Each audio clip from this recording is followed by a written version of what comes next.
அன்பு பிகைன் பக்தி சேனல் நேயர்கள் அனைவருக்கும் கணியரின் அன்பான வணக்கம். இப்போ நம்ம ராகு எது பேச்சு 12 ராசிகளுக்கும் எப்படி இருக்கும் அப்படின்னு நம்ம பார்க்க போகிறோம். ரொம்ப முக்கியமான தகவல். இப்போ நம்ம பேச போகிற தகவல் ராகு கேது ஒவ்வொரு ராசிக்கும் எப்படி இருக்கோ அவங்க இருக்க ஸ்தானத்தை வச்சு பேச போகிறோம். இதில் மேஜர் கிரகங்கள் 2 பேர் இருக்காங்க. யார் யார் இருக்கா? குரு இருக்கார், சனி இருக்கார். இவங்க 2 பேத்துக்கு மேஜர் கிரகங்கள்னு பேர். ஏன்னா ரொம்ப நாள் வந்தவர்கள் பலன் கொடுக்கக்கூடியவர்கள். ராகு கேதுவையும் நம்ம மேஜர் கிரகங்களில் கொண்டு வரலாம். இருந்தாலும் இவங்க கொடுக்குற பலனை விட இந்த சனியும் குருவும் கொடுக்குற பலன் அதிகப்படியாக இருக்கும். இந்த ராகு கேதுகள் பலன் ஒரு சில விஷயத்தில் பெரிய விருத்தியை கொடுக்கும், ஒரு சில விஷயத்தில் குறைவாக கொடுக்கும். அதனால் ராகு கேது பயிற்சி பலன்களில் இடத்தை வைத்தே நம்ம பலன் சொல்ல போகிறோம். ஆக குருவை வச்சு எடுக்கலை, சனியை வச்சு எடுக்கலை. ராகு எங்கே இருக்கார், அவருக்கு 12 ராசிக்கு எப்படி இருக்குது, கேது எங்கே இருக்கார், அதனால் அவங்களுக்கு பெறக்கூடிய நன்மைகள் தீமைகள் இதை மட்டும்தான் பேச போகிறோம். இது மாற்றத்துக்கு உரியது. ஏன்னா குருவும் சனியும் சில மாற்றங்களை தருவார். அதனால் இதை நீங்கள் ரொம்ப பயப்பட வேண்டிய அவசியம் இல்லை. அடுத்த விஷயம், எல்லா நாட்களும் எல்லா காலங்களிலும் ஒவ்வொரு கிரகங்கள் பயிற்சி ஆகிக்கிட்டே இருக்கும். இந்த பயிற்சிகளில் ஒவ்வொரு புத்தாண்டுகளுக்கும் பயிற்சி ஆகும். ஒவ்வொரு வருடம் புத்தாண்டுகளுக்கும் ஒவ்வொரு கிரகங்கள் பயிற்சி ஆகும், ஒரு சில கிரகங்கள் பயிற்சி ஆகாது. ஆனால் இந்த ராகு எது பயிற்சி ஆகிறப்ப இவர் மட்டும் பயிற்சி ஆகலை, குருவும் பயிற்சி ஆகிறாரு, சனியும் பயிற்சி ஆகிறாரு. அப்போ 12 ராசிகளுக்கும் ஒரு அழுத்தம் திருத்தமான பலனை கூட முடியாது. ஏன்னு கேட்டிங்கன்னா, முதல் 6 மாதம் நல்லா இருக்கவங்களுக்கு 2வது 6 மாதம் ஃபெயிலியர் ஆகுது. முதல்ல ஃபெயிலியராக இருக்கவங்க மீண்டும் ஜெயிக்கிற ஆற்றல் உண்டு. அதனால் 12 ராசிகளுக்குமே ஏதேனும் ஒரு வகையில் நன்மைகள் இருந்து கொண்டே தான் இருக்குது. கவனமும் தேவை. சரி, நம்ம பணியை செய்வோம். கொடுக்கப்பட்ட பணி என்ன? மேசம் முதல் மீனம் வரை 12 ராசிக்கும் ராகுவும் கேதுவும் எப்படி நல்லா இருக்காங்க, எதை துன்பப்படுத்த போகிறாங்க, எதனால் இழப்பீடு, எதனால் நன்மைகள் அப்படின்றதெல்லாம் தெளிவாக பார்ப்போம். மேச ராசிக்கு அயன சயன போகத்தில் இருந்தார் யார்? ராகு. என்னங்க ஒன்றுமே கொடுக்க இல்லைங்க, படுக்கறை பக்கத்தில் இருந்தாருங்க. படுக்கறையில் இருந்தார் அப்படின்னா படுக்கும் இடத்துல இருந்தார். படுக்கும் இடத்துல பல் இருந்தால் எப்படி இருக்கும்? குத்திக்கிட்டே இருக்கும். தூங்க முடியுமா? இதுதான் இத்தனை நாள் நடந்தது.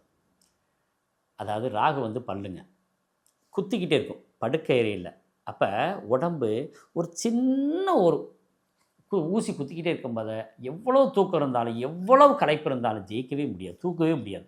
அப்போ இந்த தூக்கம் குறைஞ்சிச்சுன்னா நாம் செய்யும் வேலைகளில் கவனம் குறைந்து விடுகிறது. அதுதான் நடந்துச்சு. பாருங்கள், வெளிநாடெல்லாம் நிறைய பேர் போனாங்க. 12ஆம் இடம் வெளிநாடு தான். அப்போ வெளிநாட்டு போனவங்கள்லாம் என்ன இருந்தாங்கன்னா, சம்பாரித்து பணம் அனுப்புனாங்க, ஆனால் அவன் நிம்மதியாக தூங்கலை. அதை நம்ம உணரணும். இதில் அவனோட தூக்கம் இல்லாமல் அவன் பணம் பணம் நம்ம குடும்பம் அங்கே கிடக்கு அப்படின்னு சம்பாரித்து அந்த தூக்கத்தை இழந்தான், படுக்கை அறை இழந்தான். கணவனும் மனைவியும் கிட்டத்தட்ட 18 மாதம் ஆச்சு அன்பாக பேசி. ஏன்னா பேசுவதே பிரச்சனைகளை ஏற்பட்டது. இந்த பிரச்சனை எல்லாம் முடிவுக்கிறது. எல்லாம் இனி சுபமே அப்படின்னு முதல்ல மேசராசிக்கு ஆரம்பிக்கலாம். அவ்வளவு அற்புதமான வாழ்க்கை ஆரம்பிக்குது. எடுத்த காரியங்களில் வெற்றி, நினைத்த காரியங்களில் வெற்றி, ரொம்ப பிரமாதமான தன்மை. ராகு பொதுவாக பாவகிரகங்கள் எப்போதுமே கோச்சாரத்திலையும் சரி ஜனன ஜாதகத்திலையும் சரி 3, 6, 11 இருந்துட்டாங்கன்னா அவங்க வாழ்க்கையை உயர்த்தி கொடுப்பார்கள். மாமனார் சொத்து வராமல் இருக்கா? வருது. மனைவி உங்களுக்கு பணம் நிறையா வச்சுருப்பாங்க, மனைவி கொடுக்க மாட்டேன்ட்டாங்க, அதெல்லாம் இப்போ வருது. அதே மாதிரி குழந்தைகள் மூலியமாக ரொம்ப அபரிவிதமான வளர்ச்சிகள்லாம் பெறப்போகுது. சாரி, எல்லாமே நன்மையை சொல்லிக்கிது. உறுதியாக நன்மை உண்டு, எந்த கெடுதலும் கிடையாது.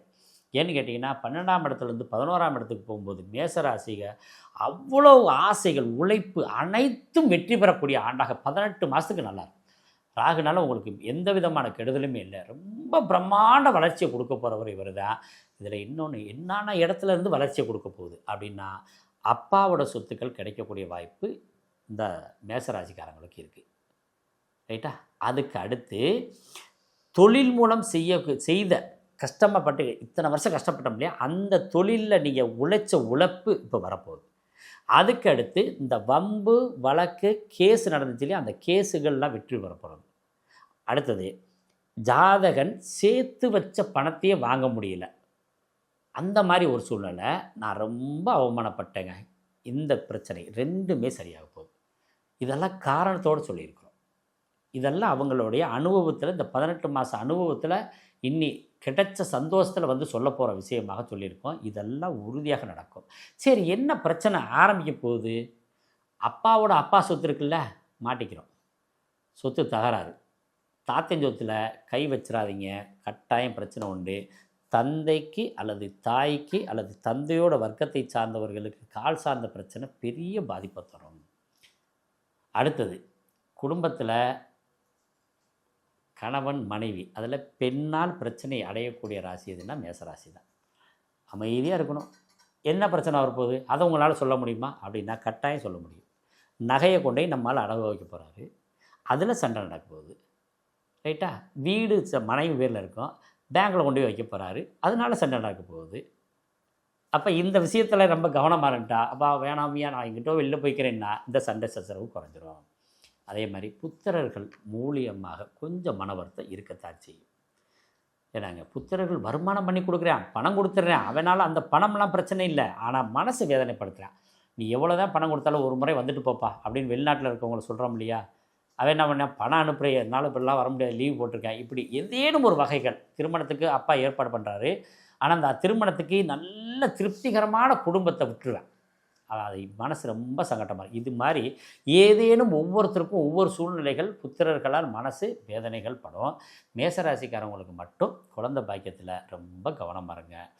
ஏன்னா குழந்தைகள் தவறக்கூடிய, அதாவது குழந்தைகள் தாமதமாக ஏற்படக்கூடிய விஷயங்கள், தடைகள் ஏற்படக்கூடிய விஷயங்கள் இருக்கிறதுனால எந்த முயற்சியும் அவர் சொன்னார் இவர் சொன்னார்லாம் கேட்காதீங்க.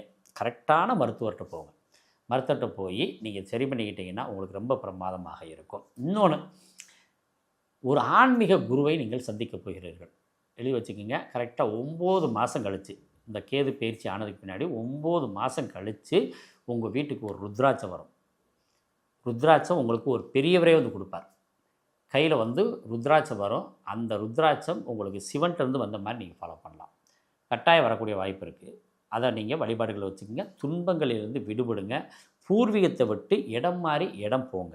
வேலைக்காக பூர்வீகத்தில் இருக்க வேண்டாம், வேலைக்காக போகிறவங்க. அதே மாதிரி குழந்தைகள், பெண் குழந்தைகள் திருமணம் ஏற்பாடு பண்ணுறீங்கன்னா உள்ளூருக்குள்ளே கல்யாணம் பண்ண வேணாம், உள்ளூரை விட்டு வெளியில் போய் கல்யாணம் பண்ணி கொடுக்குறது நல்லது. அடுத்தது, ஒரு வியாபார தன்மையில் இருக்கேன், எனக்கு எப்படி வியாபாரம் இருக்குது அப்படின்னா சூப்பராக இருக்குது, பிரச்சனையே கிடையாது. வியாபாரிகளுக்கு எந்த தொந்தரவும் இல்லை, தொழில் பண்ணுறவங்களுக்கு எந்த தொந்தரவும் இல்லை. நான் சொன்னது அதாவது பூர்வீகம் சம்பந்தமாக, குழந்தைகள் சம்பந்தமாக தான் இந்த பிரச்சனை இருக்குது. மனைவியினோட சொத்துக்களை எடுத்ததுனால தான் பிரச்சனை இருக்குது. அதனால் மற்ற விஷயங்களுக்கெல்லாம் உங்களுக்கு பிரச்சனை இல்லை. உங்களுக்கு நீங்கள் கொடுத்த பணம் வர்றதில் பிரச்சனை இல்லை. அதெல்லாம் அபரிவிதமாக வரும். கேட்ட இடத்துல பணம் கிடைக்கும். இந்த டயத்தில் நீங்கள் கடை வாங்காதீங்க. ஏன்னா நல்ல பணம் வரப்போகுது. அதனால் நீங்கள் வந்து கடை வாங்காமல் இருக்க பழகுங்க. கடனை கேட்டு கேட்டு அந்த பணம் வந்துருச்சுன்னா உங்களுக்கு நீங்கள் அந்த இன்னொரு பணம் வர வேண்டியது, அதிர்ஷ்ட பணம் வர வேண்டியது இருக்காது. ஏன்னா ஏற்கனவே உழைச்ச பணம், அந்த பணத்தை வந்து யார்கிட்ட கொடுத்துருப்பீங்க, அந்த பணம் வரதெல்லாம் பெண்டிங் ஆயிடும். அதனால் கடை வாங்குறதை மட்டும் விட்டுருங்க. ஒப்பந்தங்கள் போடுறதுக்கு வாய்ப்பு இருக்குது. அம்மாவோட சொத்துக்கள் கிடைக்கக்கூடிய வாய்ப்பு இருக்குது. இதில் அம்மாவோட அம்மா சொத்து கிடைக்கும். மேசராசியை பொறுத்தளவுக்கு அப்பா சொத்துக்கள் நிறைய விரயம் ஆகும். அம்மாவோட அம்மா சொத்துக்கள்லாம் கிடைக்கக்கூடிய வாய்ப்புகள், அதில் ஒன்றும் பிரச்சனை இல்லை. அதே சமயத்தில் வீடு கட்டின வீட்டில் ஒரு சின்ன ப்ராப்ளம் இருக்குது, அதை மட்டும் நீங்கள் கவனம் பண்ணிக்கங்க. அடுத்தது, வழக்குகளில் இருக்கிறவங்களுக்கு உறுதியாக வழக்கு வெற்றி பெறும். எத்தனை பெரிய கேஸாக இருக்கட்டும், நீங்கள் இந்த வருடம் 18 மாதத்துக்குள்ளே நீங்கள் ஜெயிப்பீங்க. இதில் ராகு உள்ளே வந்தோடனே கட்டாயம் ஜெயிக்கக்கூடிய வாய்ப்பு இருக்குது. நீங்கள் செய்ய வேண்டிய விஷயம், அரசியல் சார்ந்த விஷயத்தில் ஈடுபட வேண்டாம். மேசராசிக்கு அரசியலில் பெரிய வெற்றிகள் பெருசாக கிடைக்காது, ஒரு சாதாரண நிலைகளில் இருக்கும். அதை மட்டும் கவனம் பண்ணிக்கங்க. அப்பாவோட விஷயத்தில் ஈடுபட வேண்டாம். தொழில் நல்லா இருக்குது, பணவரவு நல்லா இருக்குது. மனைவி சார்ந்த விஷயத்தில் கவனம், குழந்தைகள் சார்ந்த விஷயத்தில் கவனம். குழந்தைகளுக்கு படிப்பு எப்படி இருக்குது அப்படின்னு பார்த்தீங்கன்னா, புத்திசாலி குழந்தைகள் தான், படிப்பு திசை மாறும். ஸ்போர்ட்ஸ்மேன்களுக்கு எப்படி இருக்குது, ஸ்போர்ட்ஸ்மேன்கள் எதிர்பாராத வெற்றியை பெறுவார்கள், அந்த அளவுக்கு ரொம்ப சிறப்பாக இருக்குது. பெண்களுக்கு எப்படி இருக்குது, மேசராசி பெண்களுக்கு ரொம்ப ஞானத்தோடு நடந்து கொள்வார்கள். அதே மாதிரி அவங்க குடும்பத்தை சார்ந்த பெரிய பெரிய நன்மைகள்லாம் கிடைக்கப்போகுது. பெண்கள் வீட்டை சார்ந்தவர்கள் இவங்களுக்கு ரொம்ப மகிழ்ச்சி தரக்கூடிய அமைப்பில் வரப்போகிறாங்க. அதனால் நல்லாயிருக்கும். நெத்தியில் சின்ன காயமோ தலைவலியோ இருக்கிறவங்களுக்கெல்லாம், அந்த தலைவலி இருக்கிறவங்களுக்கெல்லாம் சரியாகும். இந்த முடியெல்லாம் தொந்தரவு இருக்குன்னு சொன்னீங்க, அதுவும் சரியாகும். நிறைய பேர் மனித முகமில்லாத தெய்வங்களை வழிபாடு செய்ய போகிறீங்க. அதே மாதிரி சித்தர்கள் வழிபாடு செய்யுங்க. நல்லதொரு வாய்ப்பில் நீங்களும் உயர்வீர்கள். உயரும் ஸ்தானத்தில் மேசராசி இருக்கிறது.